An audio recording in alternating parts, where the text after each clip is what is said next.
அனைவருக்கும் வணக்கம். நான் உங்கள் பாலாஜி. நம்ம பார்த்தீங்கன்னா, தேனியில ஒரு ஃபார்ம்லேண்ட் டெவலப்மென்ட் ப்ராஜெக்ட்ஸ் பண்ணிட்டு இருக்கோம். ஆக்சுவலா ஃபர்ஸ்ட் வீடியோ ஒண்ணு போட்டிருந்தோம். கிணறு வெட்டுறத ஸ்டார்ட் பண்ணியிருந்தோம் அப்டின்ட்டு. இது வந்து செகண்ட் பேஸ். செகண்ட் பேஸ்ல பார்த்தீங்க அப்டின்னா, நம்ம டோட்டலா ஒரு பவுண்டரி ஃபிக்ஸ் பண்ணிட்டு, அடுத்தது வந்து லெவலிங் அண்ட் ரோட் மார்க்கிங் அந்த கான்செப்ட் வந்து இப்போ வொர்க் போயிட்டு இருக்கு.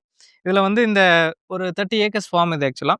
ஃபர்ஸ்ட் பேஸ்ல பண்றோம். இந்த ஃபர்ஸ்ட் பேஸ்ல பார்த்தீங்கன்னா, டோட்டலா ஒரு எப்படி வந்து ரோடு அமைச்சா, நம்ம இரிகேஷன் பைப்லைன் டிசைன்ஸ்க்கு ஏத்த மாரி இந்த ப்ராஜெக்ட்ஸ் வந்து நம்ம ரோடு ஃபார்மேஷன்ஸ் பண்ணியிருக்கோம். ஆக்சுவலா ரோடு ஃபார்மேஷன் தான் ஒரு ஃபார்முக்கு வந்து ரொம்ப ரொம்ப முக்கியமான விஷயம்.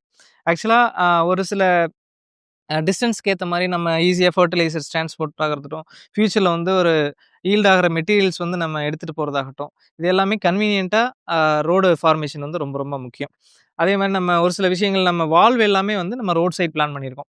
ஆக்சுவலா ஈஸி அக்சஸா இருக்கணும் அப்படின்றதுக்காக இரிகேஷன் வால்ஸ் எல்லாமே ரோட் சைட்ல கார்னர்ஸ்ல பிளான் பண்ணுவோம். இது எல்லாமே டோட்டலா பெரிய ஃபார்ம் அப்படின்னு இருக்கிறப்ப நம்ம ஒயர்லெஸ் இரிகேஷன் ஆட்டோமேஷன்ஸ் வந்து பிளான் பண்ணியிருக்கோம். அப்படிங்கிறப்ப அதுக்கேத்த மாரி நம்ம இந்த ஃபார்ம்ஸ்ல வந்து நம்ம பிளான் பண்ணி ஒர்க் பண்ணிட்டு இருக்கோம். அடுத்தடுத்த அப்டேட்ஸ் வந்து உங்களுக்கு இந்த ஃபார்ம பத்தி தரேன். இதுவரை விடைபெறுவது உங்கள் பாலாஜி. Thank you.